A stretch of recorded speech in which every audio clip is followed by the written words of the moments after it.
最后一场，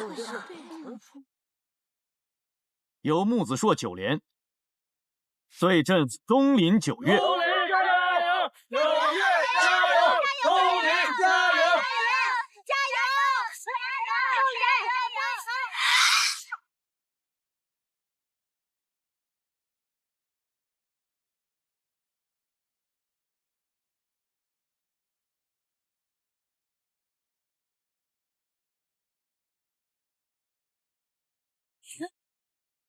打到木头！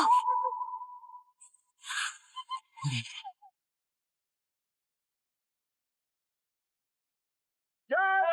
加油！加油！加油！加油！加油！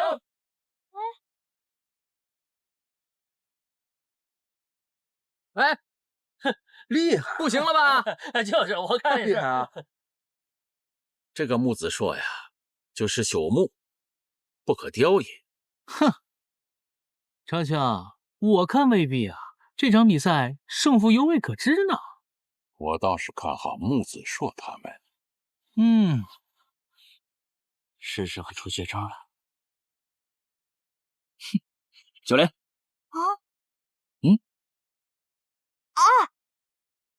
来了！哎，看这是什么？好像有点久哎。什么？为什么？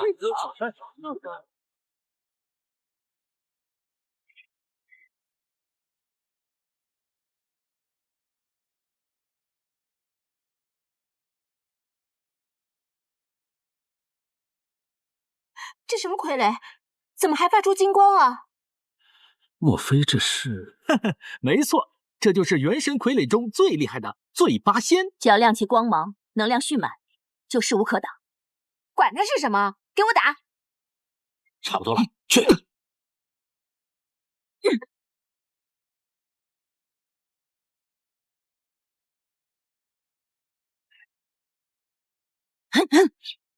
肚子。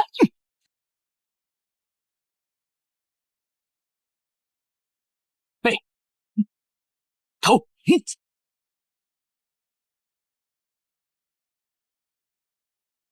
往死里打！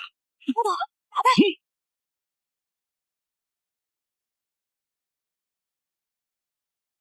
加油！加油！看见没有？看见没有？小人得志。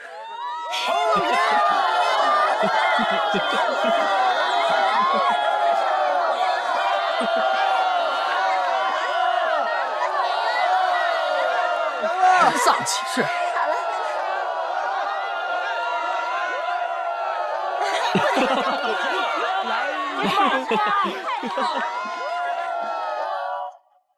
今天的对战十分精彩，众弟子皆有出色的表现，我们诸位师尊都非常满意。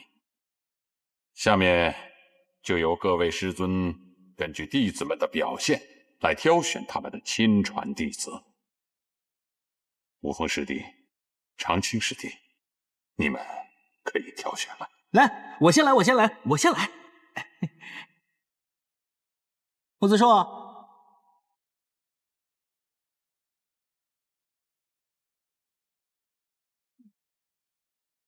你的傀儡能攻能守，构造精密，真没想到你小小年纪傀儡术会有如此的进步。如果你愿意的话，可否拜我为师啊？木头，恭喜你啊，木头！我愿意。哈哈哈哈哈哈！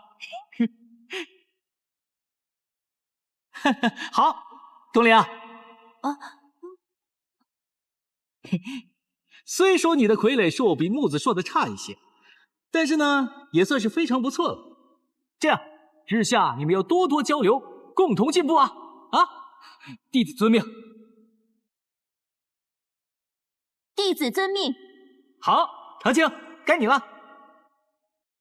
银雪问剑。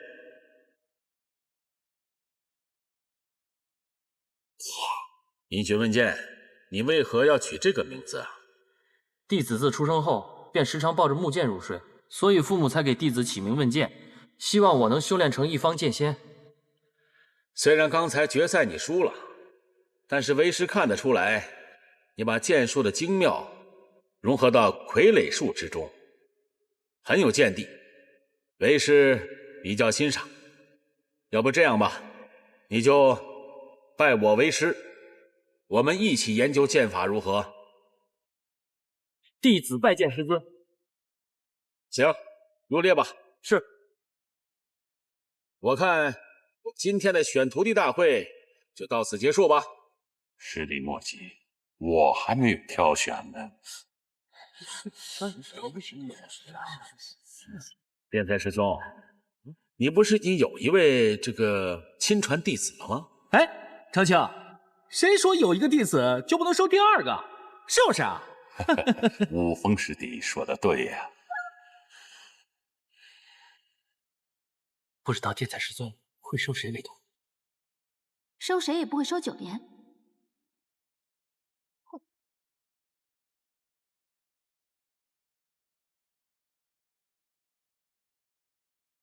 纪宁出列。金鸡哥，赶紧去啊！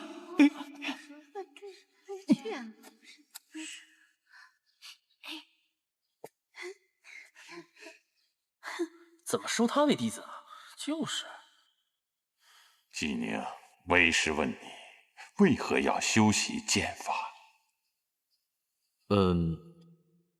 因为弟子背负着族人的血海深仇，我学习剑法，是希望可以让自己变得强大，保护我的氏族不再被人欺负。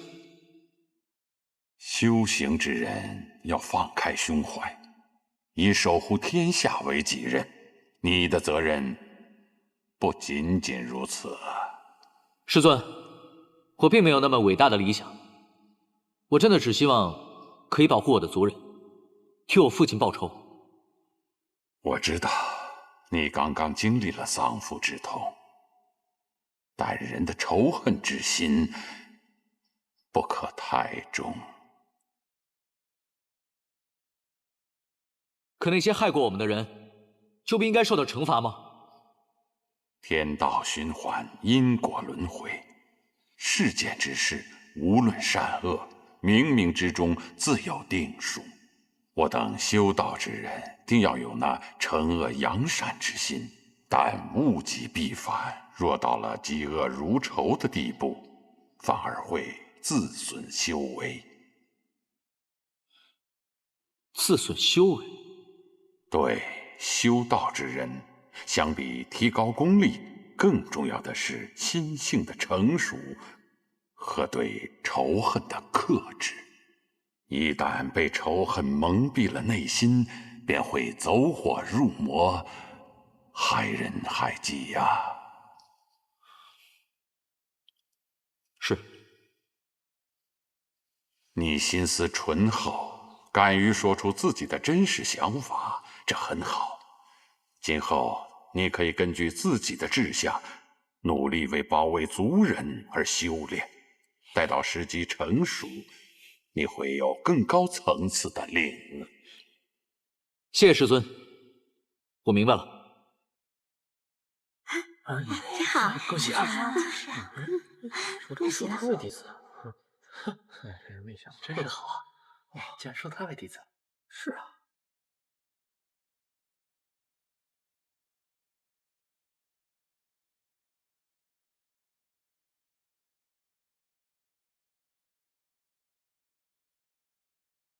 金宁跟木头，这次真是恭喜你们了，终于成为亲传弟子了，恭喜恭喜啊！要不是余薇师姐传授我制胜法宝，我们又怎么可以取胜呢？谢谢余薇姐，谢谢余薇姐。我都没有发现她居然是嘴八仙。别谢我，要真要谢，就应该感谢大师兄。大师兄？大师兄，上次他才告密揭发你们，这次怎么可能来帮助你们？我才不信！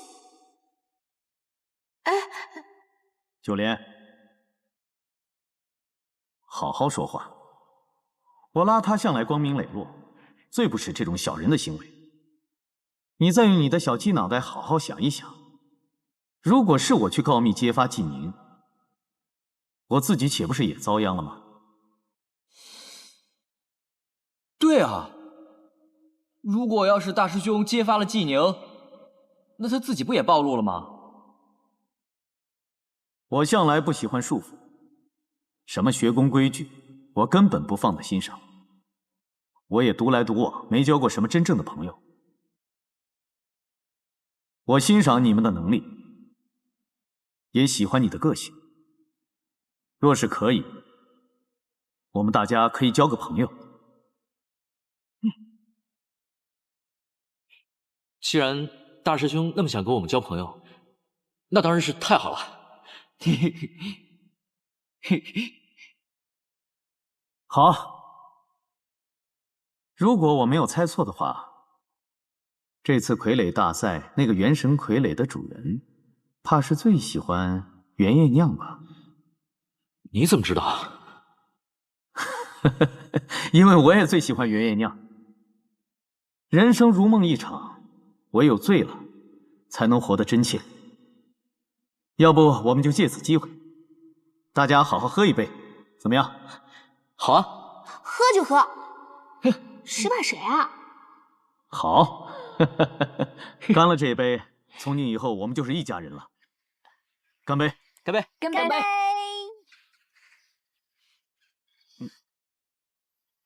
痛快！辣死了，辣死了！怎么这么辣？九莲，怎么那么浪费啊？这什么？那给你喝。来。辣死了。好酒。木头，东林好像是来找你的吧？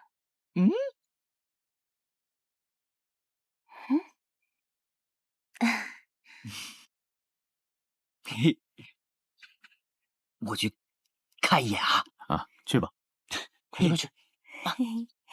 再见。来，九莲，给师兄上酒。好。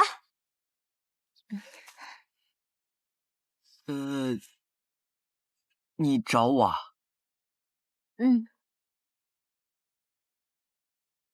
那走吧。你找有事啊？木子硕，今天你打败了我，我很高兴。啊？我打败你，你还高兴？师尊曾经说过，天外有天，人外有人，只有遇到比自己强大的对手，才会让自己不断的进步，超越自己的极限。谢谢你今天让我见识了最为精妙的傀儡术，你真棒。谢谢啊，我长这么大，你是第一个夸我的人。那以后我可以经常找你一起切磋傀儡术吗？好啊，好啊，好啊！我最近啊，正在研究用兽骨来制作傀儡。真的？听起来好像很有趣的样子。有时间一起研究啊！好啊，好啊，那我去弟子房找你。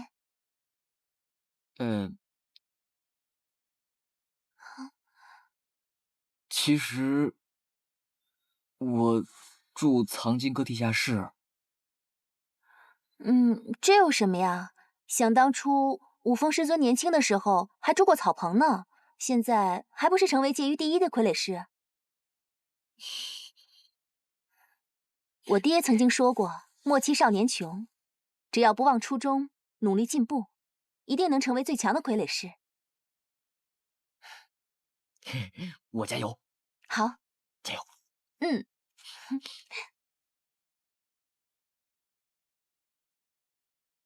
你说这个木头啊，还是挺招女孩喜欢的。我看呐，我们季宁也挺招女孩子喜欢的。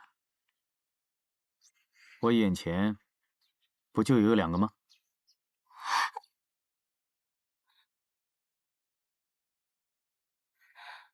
大师兄，我看你是喝醉了吧？我清醒得很，不过我看你啊，倒像是喝醉了，脸都红了。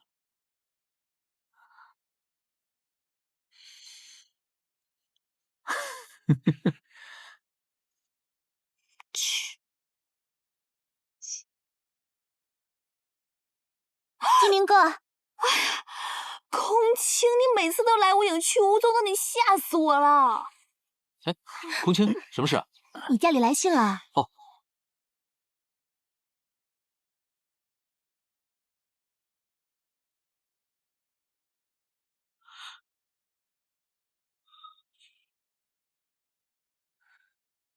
金宁，出什么事了？我娘出事了，我要马上赶回去。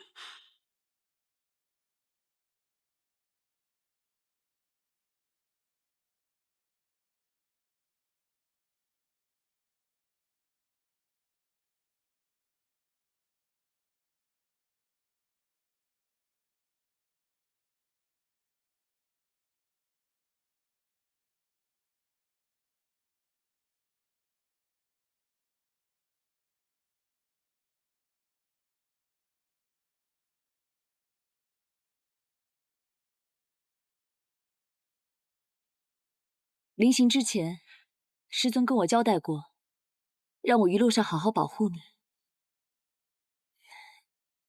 金宁，你先别担心，吉人自有天相，夫人是个好人，这次一定会化险为夷的。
金农哥，金农哥，九莲，你怎么来了？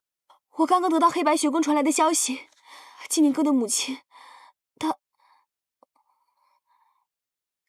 怎么了？她遇刺了。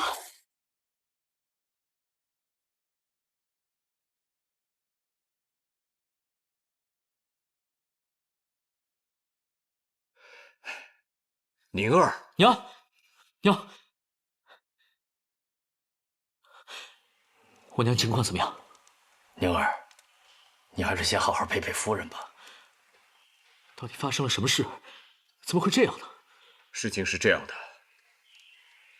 昨天晚上我正在巡视，突然听到有打斗的声音。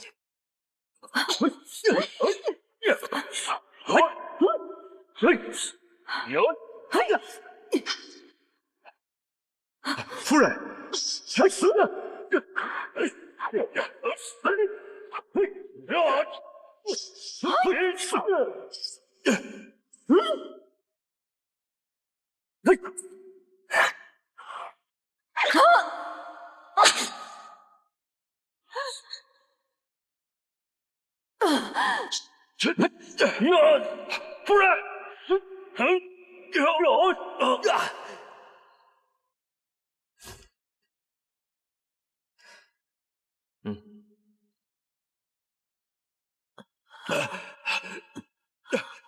夫人，夫人，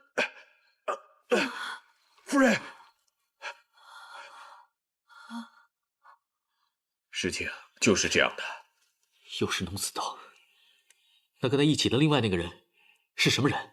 我没看清楚他长什么样子，但是此人功法诡异，功夫和法术都在农子道之上。这个农子道为什么要对你穷追不舍？杀了你父亲，又来刺杀你母亲，还要把你置身于死地，这一切不是那么简单。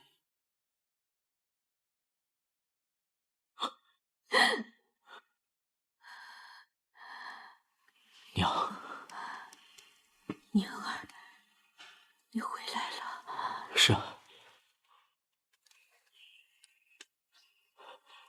娘，你一定会好起来的，一定要好起来。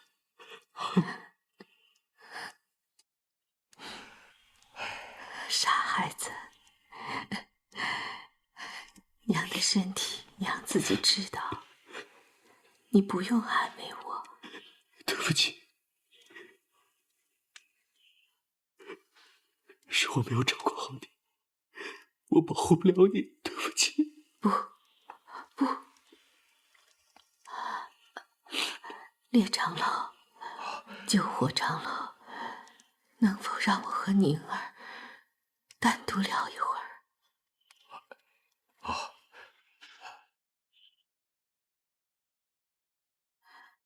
于姑娘，请留步。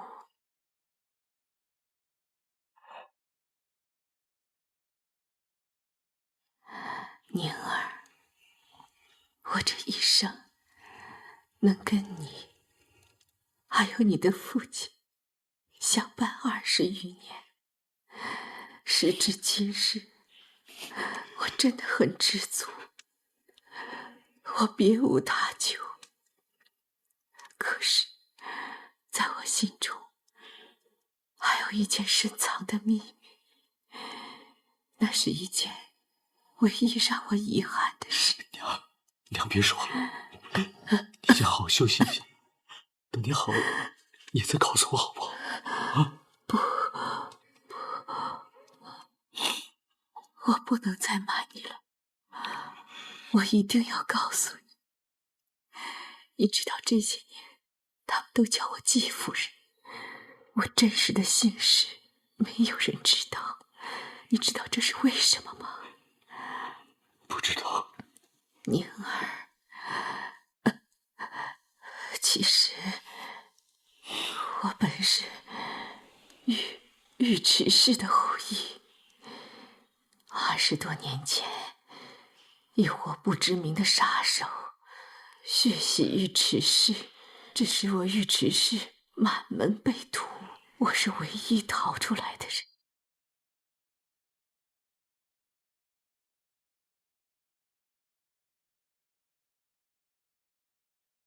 你就是尉迟族的尉迟山啊，找了你好久了，原来你在这儿。你是谁？为何要屠我族人？我尉迟氏与你有何冤仇？给我杀！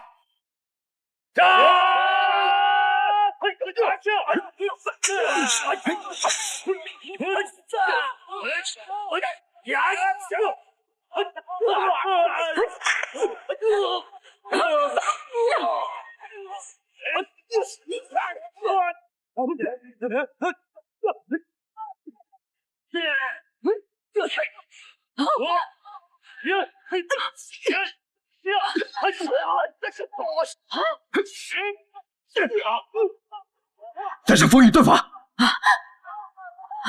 走。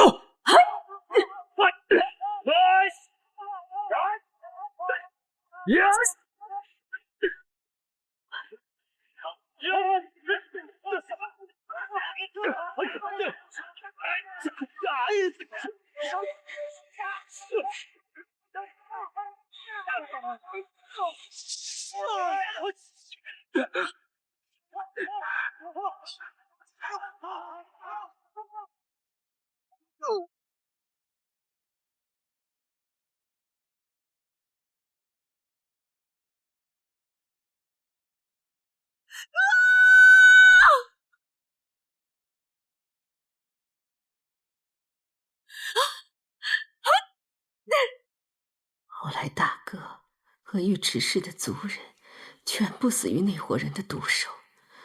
虽然你父亲救出了我，可是你父亲也受了那个为首人的一击，从此丹田被毁，功力无法精进。还有就是大哥的女儿，也在那场劫难中不知下落。怎么从来都没有听你说过？宁儿，这么多年我隐姓埋名，就是因为我总觉得那些杀手还会卷土重来。没想到这一天终于来了。所以，昨天伤你的那些人，就是当年的杀手。没错，杀死大哥，重伤你父亲，他那双眼睛到死我都不会忘记。他就是无间门的童玉。昨天晚上埋伏在我房间，想取我性命的也是他。姬夫人，20多年前惨遭灭族的不仅仅是尉迟氏，还有凤族。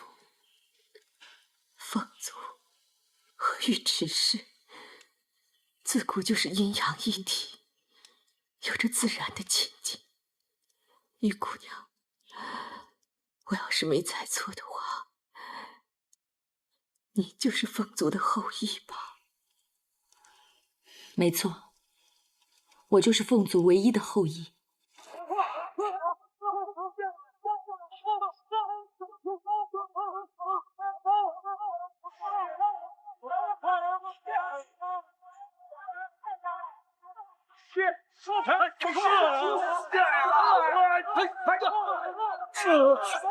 你带着孩子先走，保护好孩子，快走啊！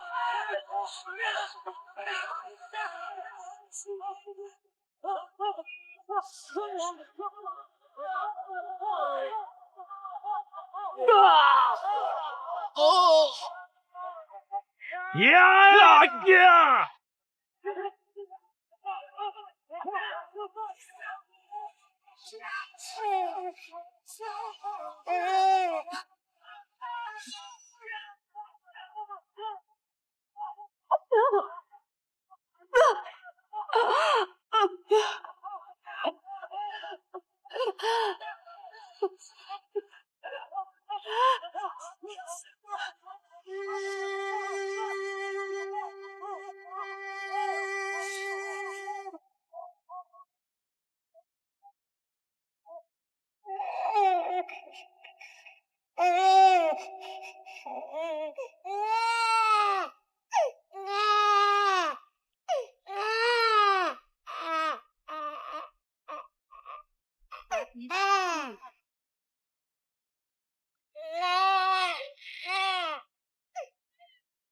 我体内充满混沌之气，奄奄一息。师尊把我带回黑白学宫，耗尽100年修为，终于保住了我的性命。师尊说我劫后余生，就是凤族唯一的后裔，而凤族唯一的吉祥物是蔷薇，所以便帮我取名余薇，把我留在身边，抚养成人。孩子，这些年你受苦了。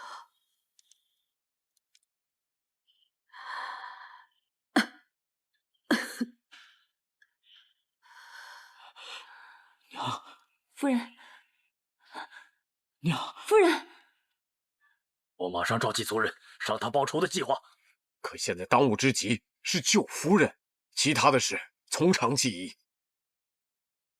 是啊，自从族长一离世，夫人忧郁成疾，没想到如今受此重创，情况也是十分危急。以我现在济世的治愈疗法，也是无济于事啊。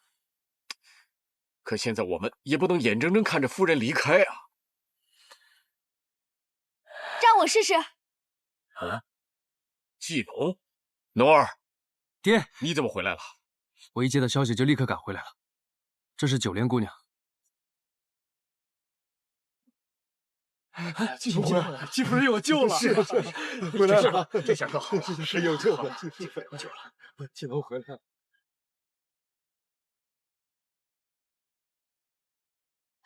两位长老好，夫人那边我也想尽一份力，让我试试吧。那就拜托你了。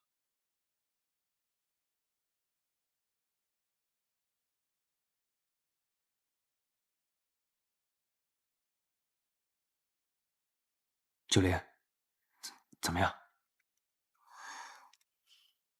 夫人伤势过重，已经伤及丹田，元气所剩无几，恐怕已再无回天之力了。我已经给她吃了7窍还魂丹，还能坚持1时半刻，趁这段时间跟她道别吧。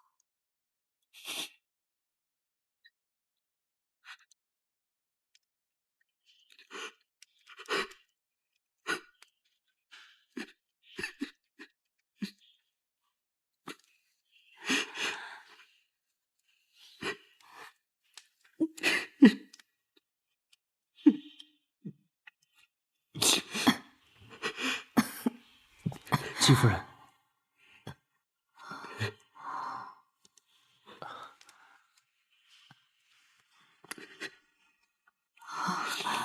农儿，你来了。夫人您先多多休息，先别说话了。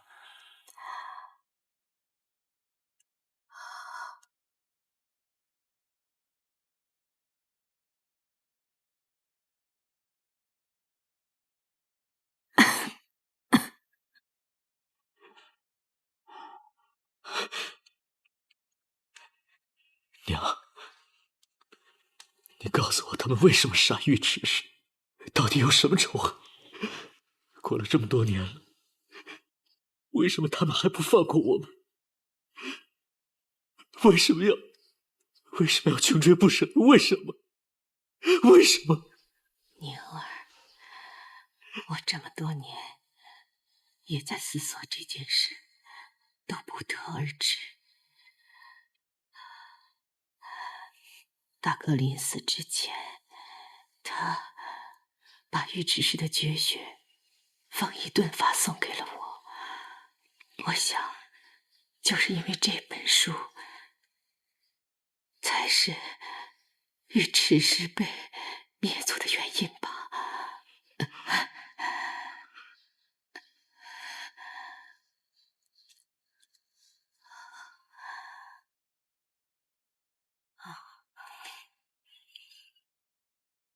宁儿，答应我，学会了方一顿法，就把这本书烧掉。你要记住，不到万不得已的时候，千万不能使用尉迟功法。你还要记住，你这尉迟氏的后裔，千万不要跟任何人讲。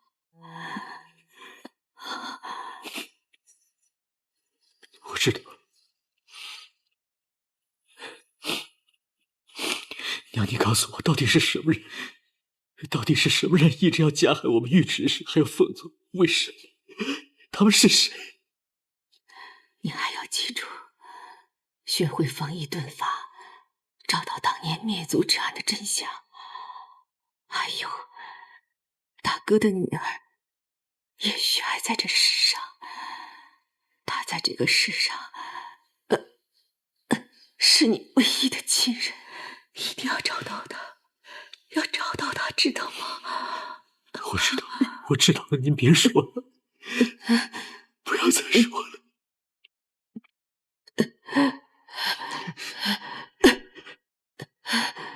玉姑娘，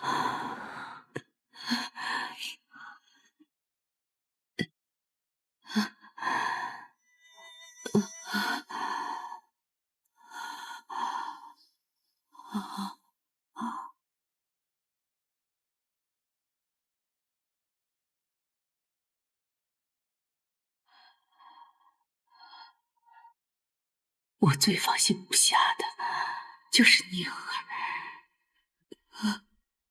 我把他交给你，他还性子急躁，帮我规劝于他。在他急躁的时候，你不要冲动行事，一定好吗？夫人，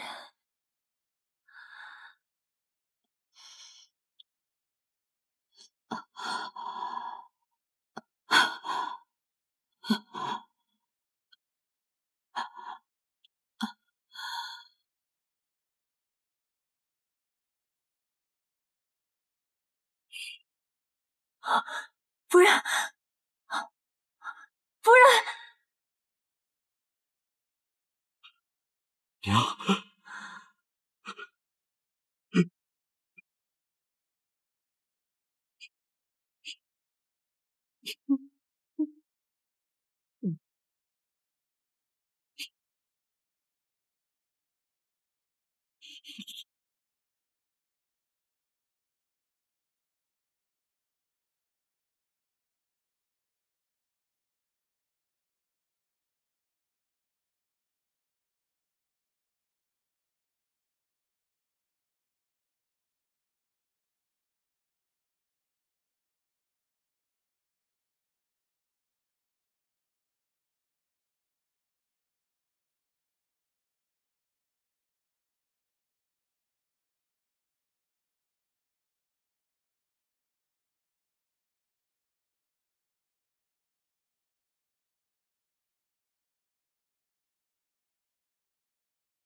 宁儿，季夫人的死不是你一个人的事，是我们大家，甚至是整个季氏部族的事。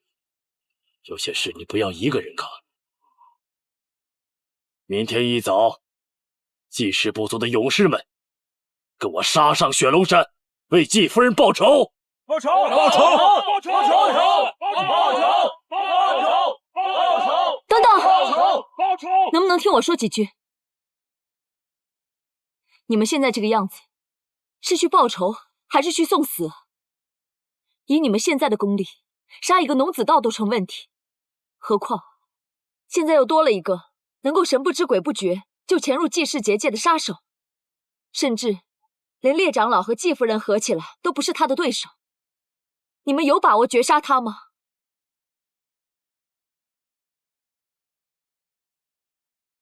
于姑娘，难道你要我们眼睁睁地看着农子道和杀死季夫人的凶手逍遥法外吗？你们有没有想过，雪龙山一直想要吞并季氏，你们这样去，那不就是自投罗网吗？那我们该怎么办？大家都不要着急，这个仇我们一定要报，但不是现在。不管怎么样，我都会跟你们站在一起的。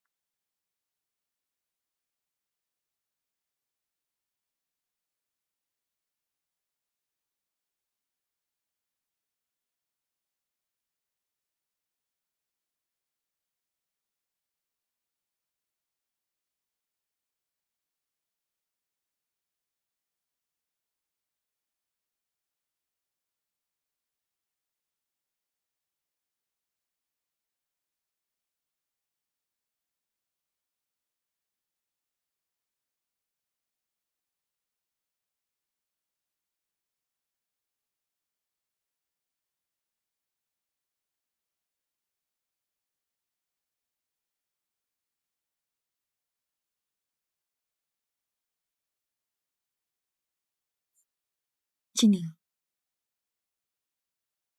你在想什么？真的没想到，早在20几年前，我们的命运就已经相连了。实不相瞒，这些年我一直刻苦修炼，为的就是有朝一日能亲手为我的族人报仇。可是想要报仇谈何容易？我一直暗中调查了这么多年，却从来没有找到任何线索。凤族和尉迟氏几乎是在同一时间被人灭族，这一定不是巧合，这背后隐藏的事情一定不那么简单。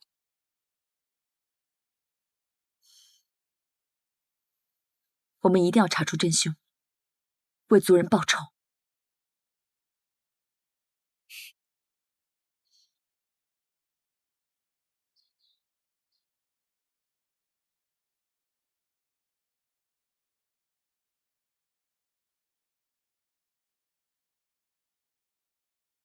爹，你还有脸回来啊？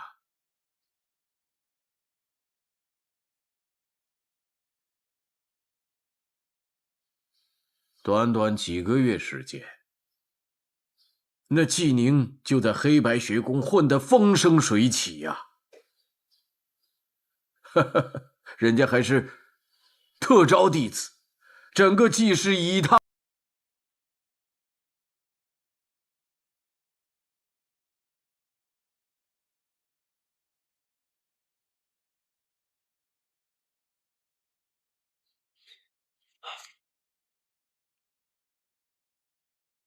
爹，孩儿知错了。知错了。哎，当年为父一时失手，输给了季宜川，与族长之位失之交臂。本以为你天资卓越，野心勃勃，定能继承族长一位，所以才收养了你。可你呢？哼，不要说光宗耀祖了，你简直是列家一脉的耻辱。当年为父一时失手，输给了季宜川，与族长之位失之交臂。本以为你天资卓越，野心勃勃，定能继承族长一位，所以才收养了你。可你呢？哼，不要说光宗耀祖了，你简直是列家一脉的耻辱。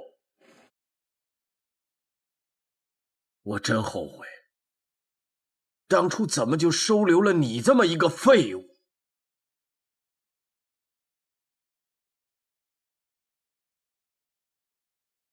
唉，也罢，有其父必有其子。当年你的生父就是一个败类。不许你这么说他！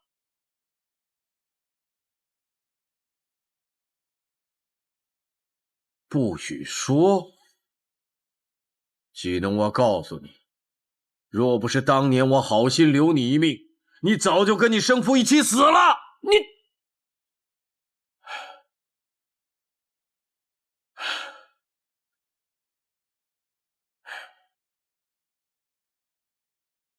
龙儿，为父也是怒气不争，语气重了点儿，你理解为父。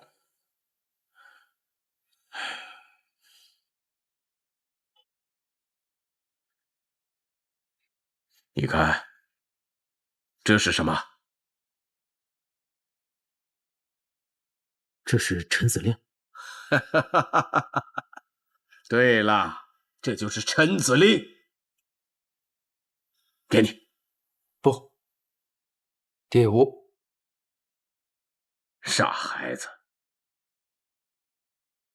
你知道这是为父花了重金请赤冥界域最高明的神偷盗来的。陈子令应该在季宁那儿。您刚刚说这是您花重金请人偷窃来的。为什么？为什么？不就是为了你吗？你一定要当成祭氏的族长啊！这陈子令是对外宣称祭氏权益的器物，谁拥有了它，就等于拥有了祭氏所有的地域和所有的原始矿脉。你知道原始矿脉对修道者有多重要吗？它可以大大提高练功的速度，事半功倍。赤明戒域，人人看得眼红啊！只要我们开发原始矿脉，就能富甲一方啊！到时候，我再推你到族长的位置，那季宁不就……不，爹，这拿着。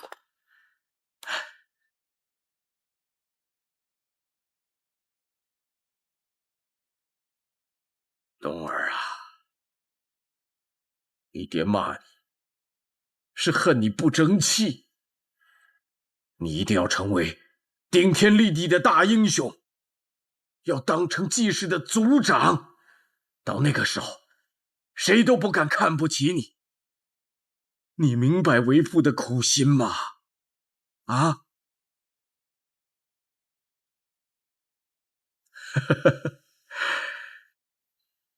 去吧。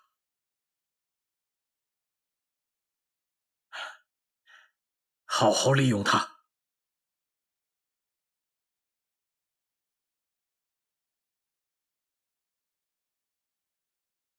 自从族长为保护季氏身亡，季氏一直群龙无首。如今季氏夫人又已仙去，我们必须推举出一个新的族长。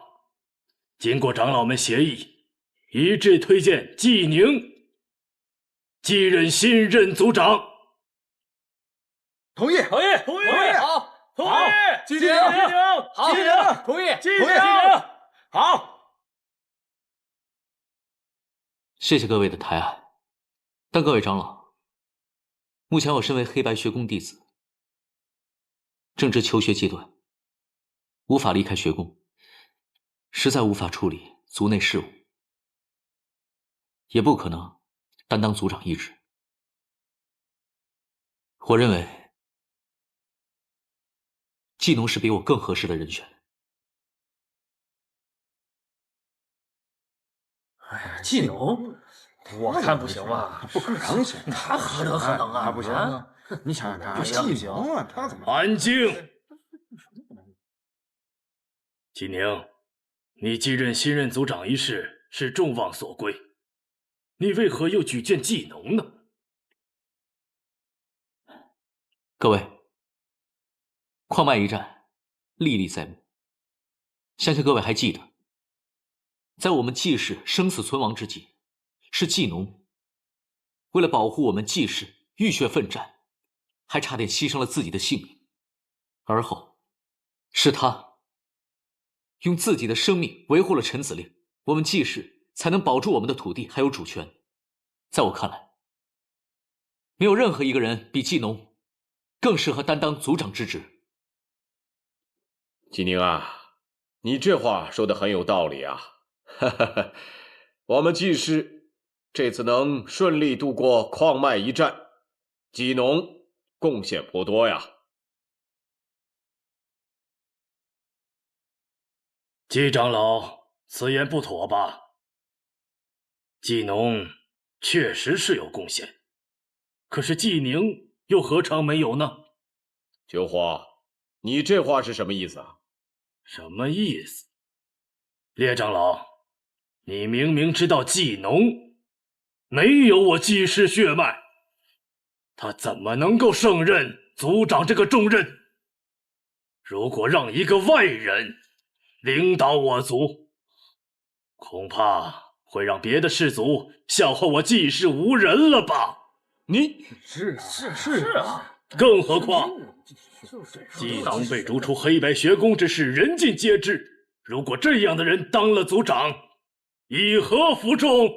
你对，这样的人怎么能当组长呢？不能服众的，那被人家逐出学院。别人组长就是不能不行，绝对不行，不能这他。大家安静一下，我有一个更好的办法，既公平又服人。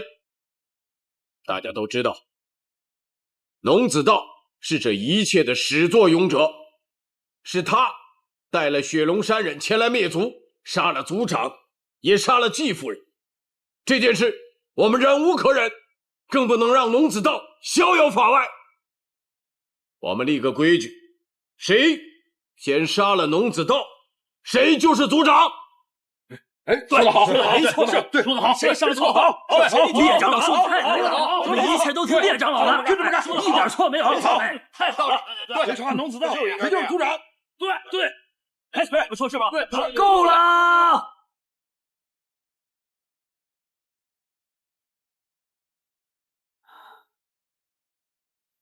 哼，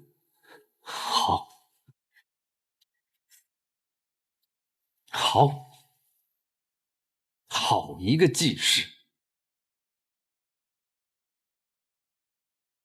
！20多年来，我一直把这儿当成我自己的家，把你们所有人当成我的家人。无论我受到再多的欺辱和排挤，我都一直隐忍着。为了季氏，我愿意付出我的一切，甚至是我的生命，因为我相信，总有一天，你们会接受我，把我真正当作季氏的一员。但我错了，非我足矣，其心必异。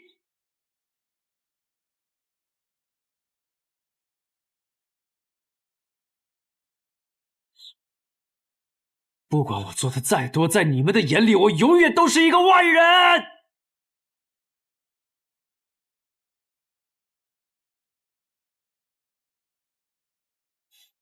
季农，你别这么想。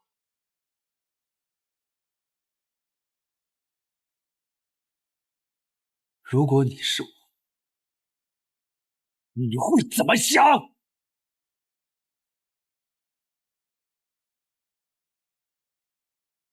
龙儿，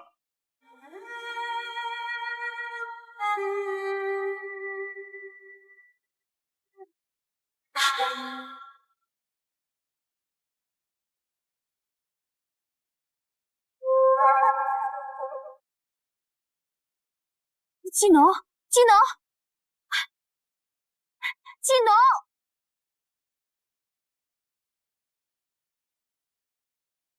季农，你等等我，季农，季农，你何必这么生气呢？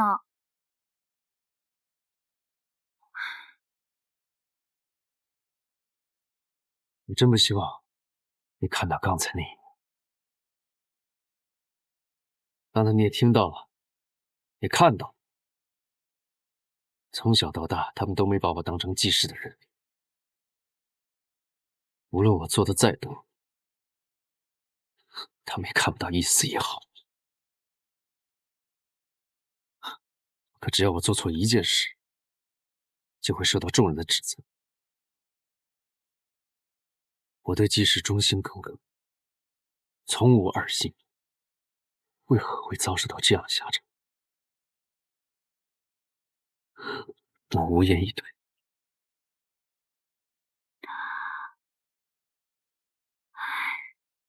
季农，我看得出你对季氏的忠心，但是嘴长在别人身上，我们没有权利去制止别人的言论。我们能做的就是不为所动，做好自己。我相信，终有一日，一定会遇到那个赏识你的人的。做好自己，我做的还不够吗？我失去了秋叶和那未出世的孩子，我为了季氏出生入死，可曾有过半句怨言？可他们呢？他们可曾有一刻把我视为家人？至少，纪宁对你是真心实意的。对，这我知道。可我不甘心一辈子活在纪宁的阴影之下，除了出身卑微以外，我的能力并不比他差。可是从小到大，只要有他的地方，就没人能看得见我。我想证明，出身卑微的人，靠自己的努力也能出人头地。纪农，我虽然没有经历过你所经历的事情，也没有权利去劝你放弃，但是我真的不希望看你活在这样的阴影里。你和纪宁都是集万千宠爱于一身的人，从小在宠爱中长大，怎么可能理解我这种人的感受？你不要这么悲观嘛。好了好了，你不用劝我了。纪农，你别这么固执，你这样耍性子有什么好处呢？你为何不向大家表明一下你的真实想法？我不需要。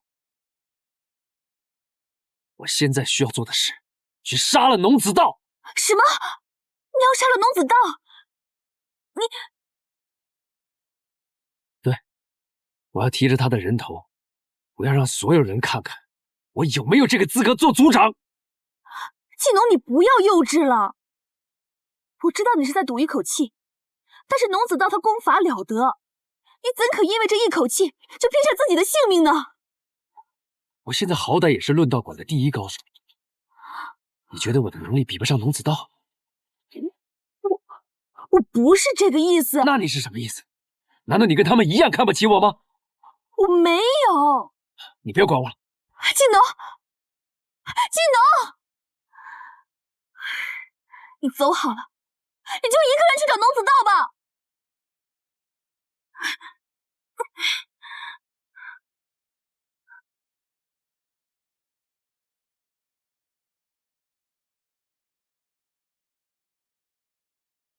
娘刚刚走，族人就开始争夺族长的位置。我想给娘和父亲报仇，可是我法术还不够。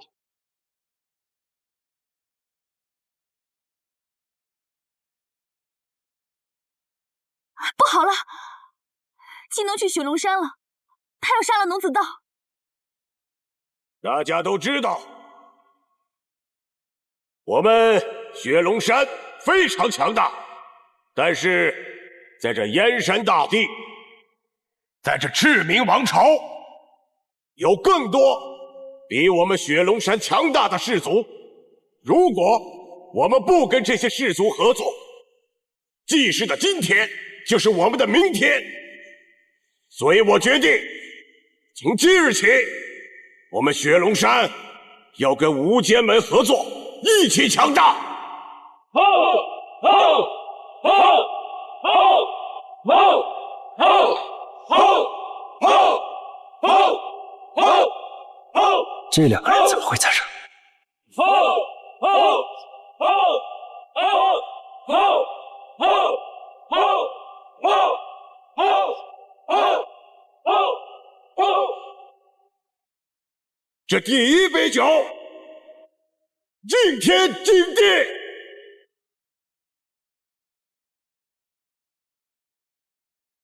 吼吼吼吼吼吼吼吼吼吼吼吼吼！这第二杯酒，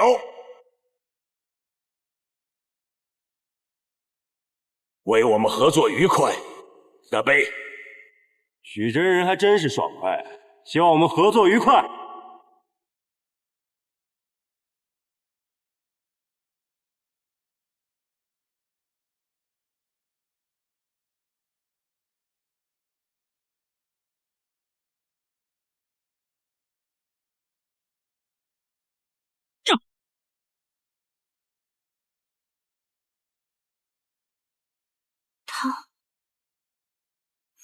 农子道，我一定要杀了你！我等着你！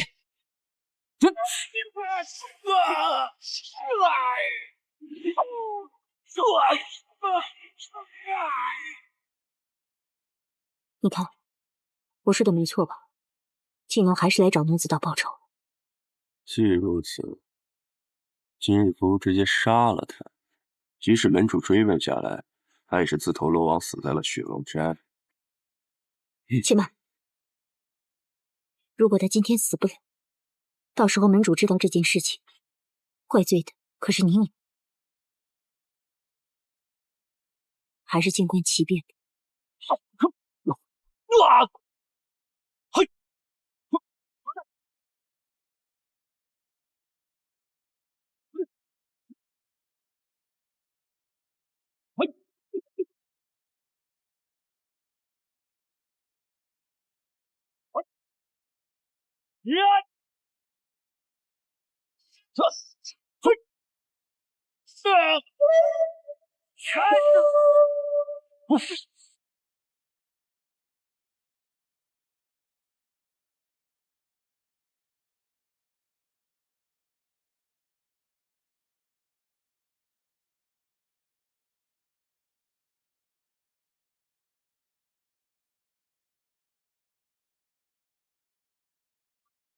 哼，人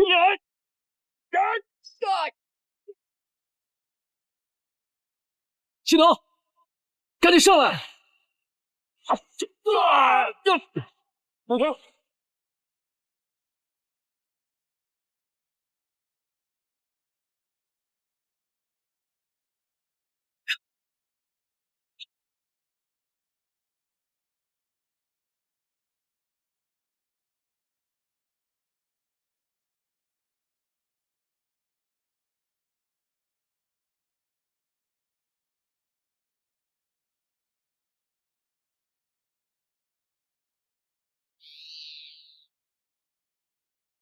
纪农，你受伤了？你真的一个人闯雪龙山啊？你太莽撞了！你伤哪儿了？过来让我看看。没事，就受了点轻伤。哦，这些都是敌人的血。祁农，你要去报仇，应该叫上我。万一你出了什么事，那我怎么跟大家交代啊？我自己一个人可以的。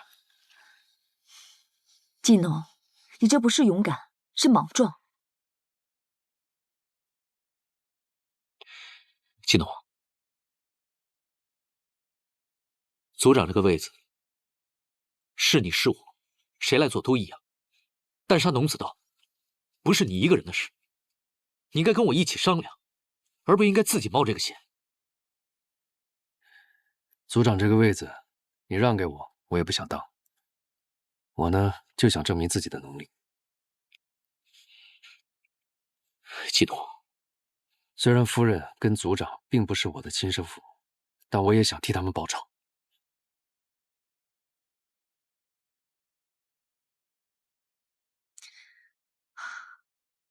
行了，大家都饿了吧？纪宁，我们去找点吃的吧。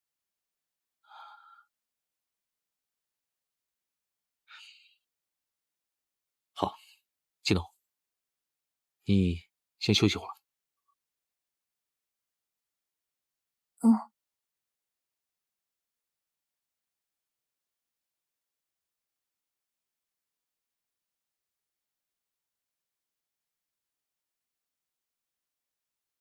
你看看你，总是这么固执。还有你这些伤，都是在论道馆受的吧？我就觉得嘛，那种地方就不适宜久留。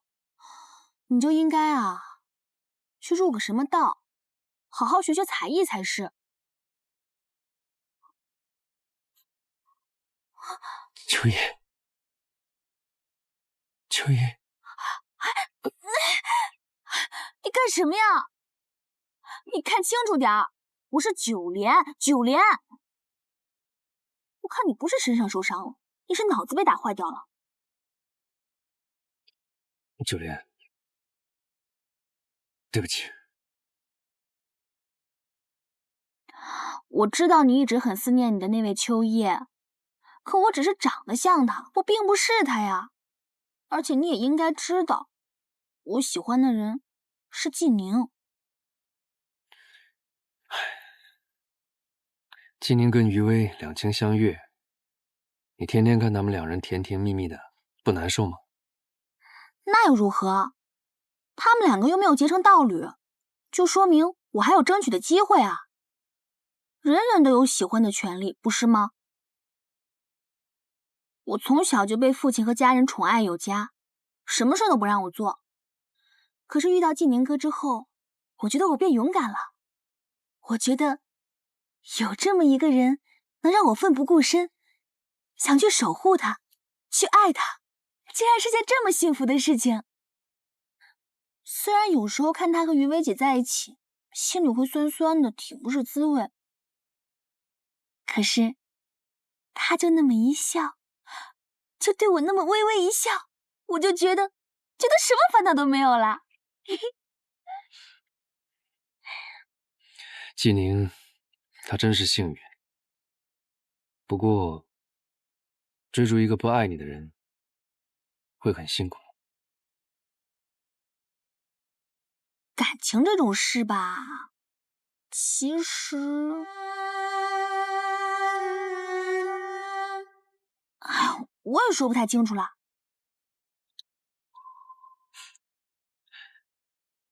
我也搞不明白。我先回去了。你不能走，你伤还没好呢。再说，季宁哥和于薇姐他们还没回来呢。哎呀，没关系。我好歹也是位医者，而且你身上又有伤，我怎么可能就这么把你放走呢？哎，你别管我了。不许走！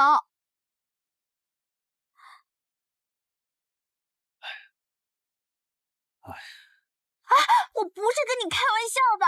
先回去了。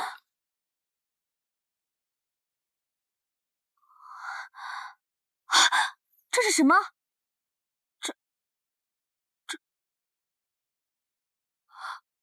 陈子令，这怎么会在你这里呢？你竟然偷了季宁哥的陈子令，你怎么能做出这种事情呢？我没有。亏我刚才跟你说了那么多心里话，你太让我失望了。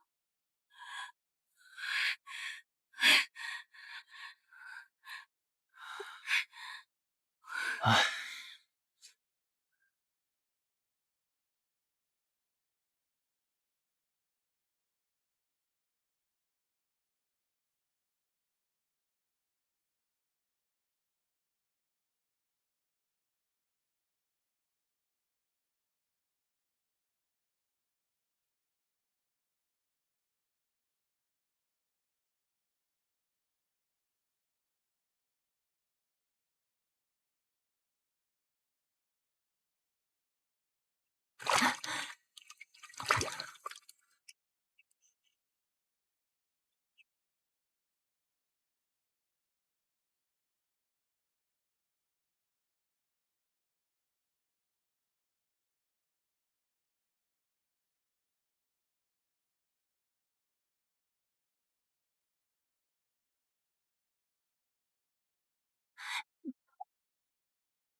什么都抓不到。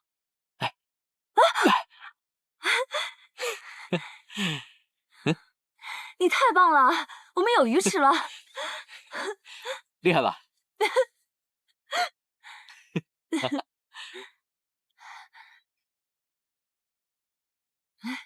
九莲、季农，我们抓到鱼了，烤鱼吃吧。你看看，特别新鲜。刚才还冻了。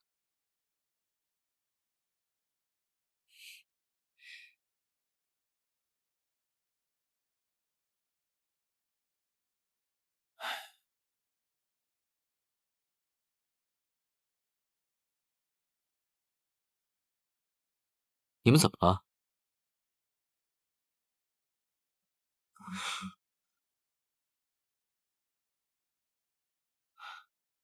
哎，季农，没事吧？九莲，到底怎么了？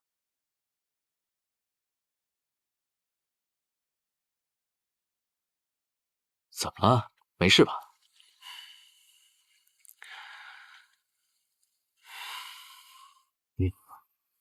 陈子令怎么会在你这儿？难道不是我偷的？事实都摆在眼前，你还在这狡辩？季农，到底怎么回事？你信也好，不信也罢，反正这陈子令不是我偷的。到底怎么回事啊？是别人给我的。谁给你？我不能说。为什么？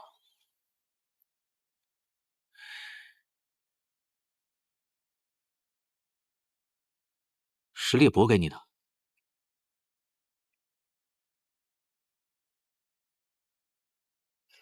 看来确实如此。原来是烈伯给你的，那你刚才怎么不说呢？烈伯是季农的父亲，季农怎么可以指责他呢？不过季农，说真的，只要对季氏好，族长的位置不管谁坐都是一样的，都无所谓的。对我来说也无所谓。不瞒你说，那天开完长老会议之后，我的确很失望，但是我的确松了一口气。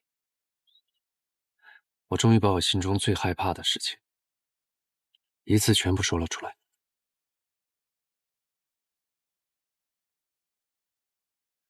你我都明白，季氏没有一个人真正把我当成季氏的人，在季氏除了你、夫人和族长之外，其他所有人都把我当成外人。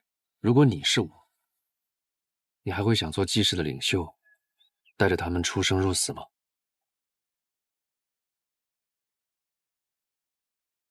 我欠季氏的，在矿脉一战我已经回报了。从现在开始，我跟季氏互不相欠。季农，你别这么想。季宁，我希望你能够理解我。在所有季氏人心中，你才是真正的领袖。季农，保护季氏就靠你了。从今天开始，我跟季氏没有任何的关系，而我想去找一个真正属于自己的家。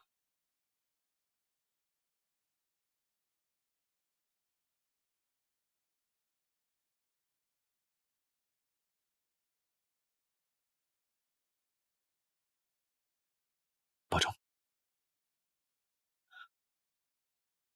季农，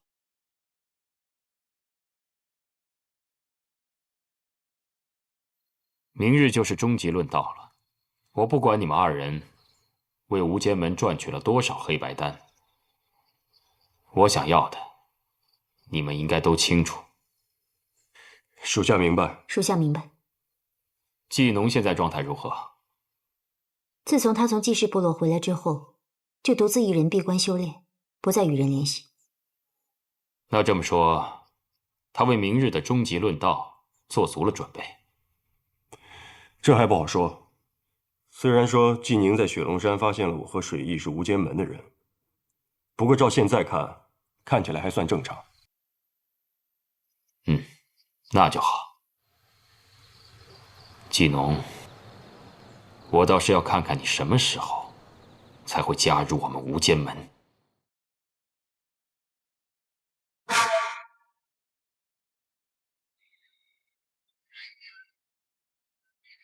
自从季宁从季氏回来以后，都是这样没日没夜的练，身体怎么吃得消啊？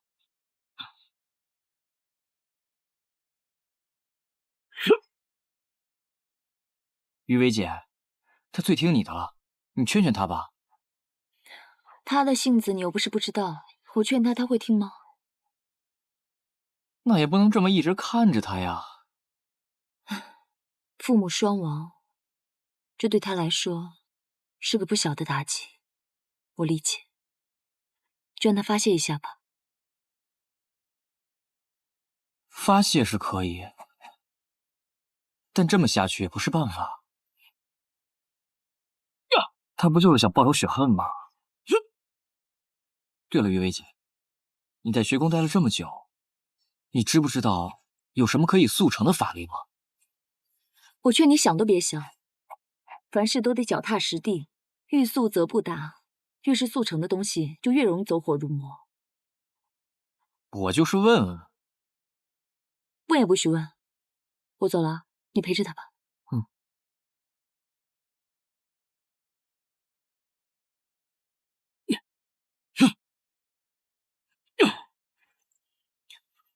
金宁哥，你这么下去也不是办法。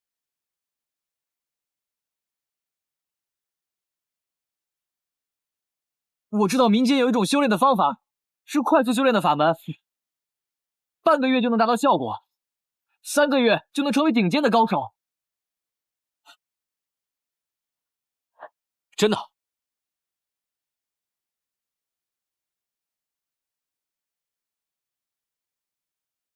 金宁哥，你看看这个。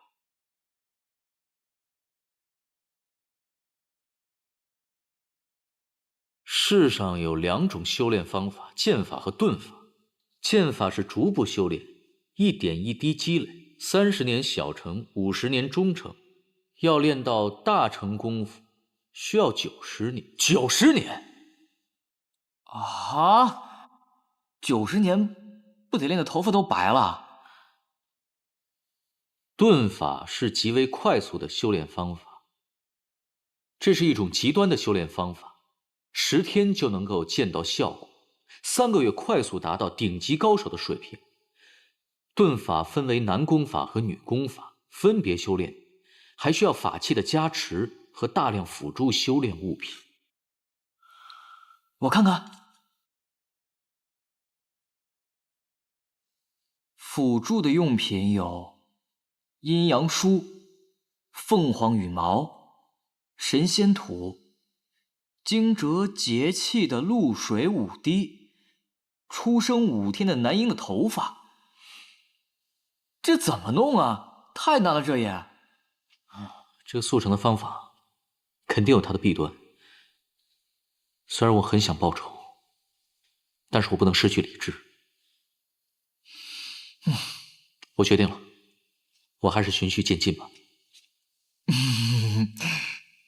金宁哥，你这话说的跟于薇姐一模一样。那要是不按照这上面的修炼，就需要吃好多好多的黑白丹和喝好多的原液酿。虽然需要的特别多，但是至少是安全的吧？大量的黑白丹和原液酿，有方法。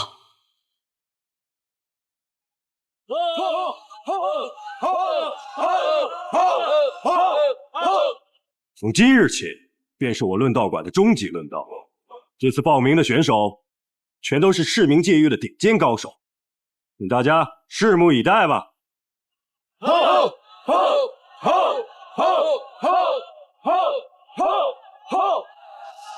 现在，我们有请明龙出场。明龙，明龙，明龙，明龙，明龙，明龙，明龙，明龙，明龙，明龙，明龙，明龙。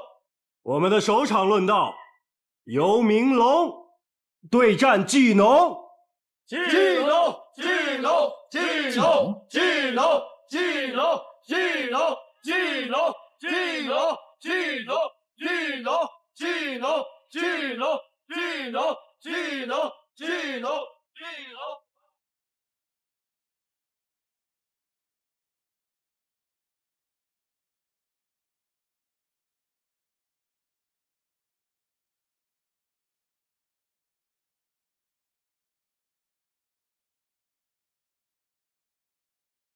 大家尽情的下注吧！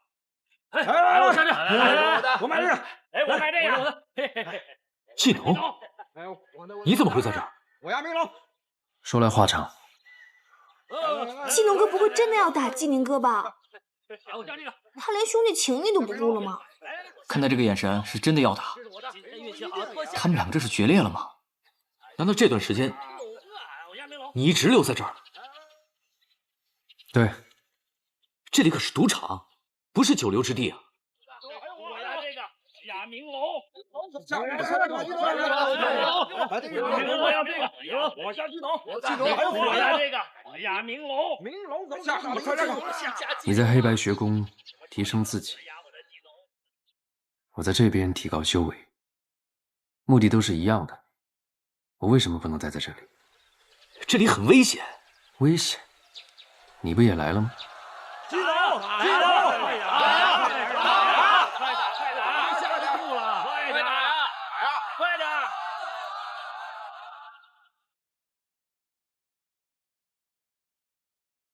比赛正式开始。季农，我不会跟你打的。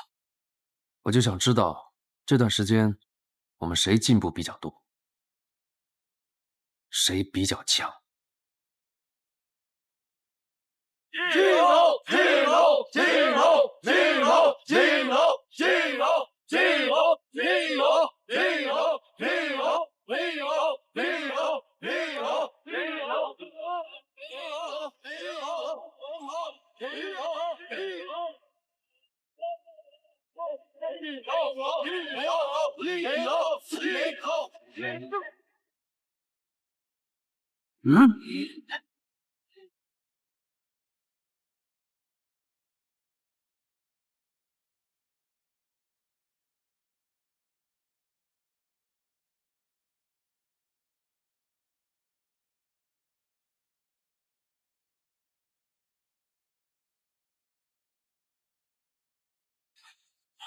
季农，你干什么？我就想知道谁比较强。别！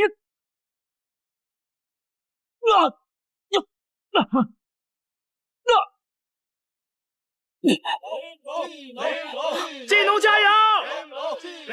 没事吧？季农，季农，季农，季农，季农，季农，季农，季农，喂！季农，季农，你怎么下这么重的手啊？他根本没有尽全力。季宁，今天我胜之不武，我们下回再打一场。季农，季农，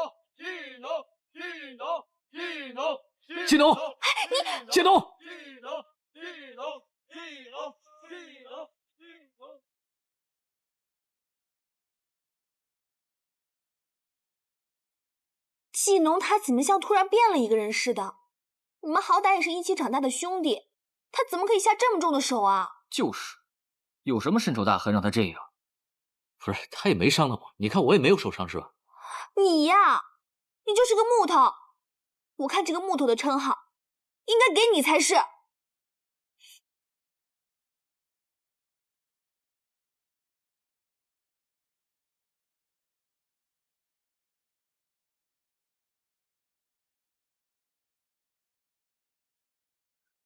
怎么了？主人怎么气呼呼的？哦，没什么。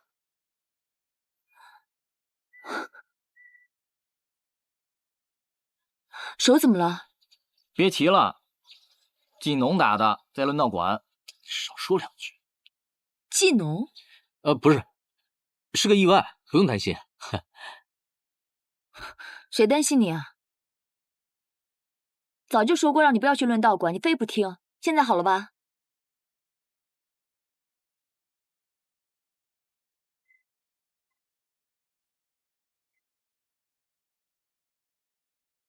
接着，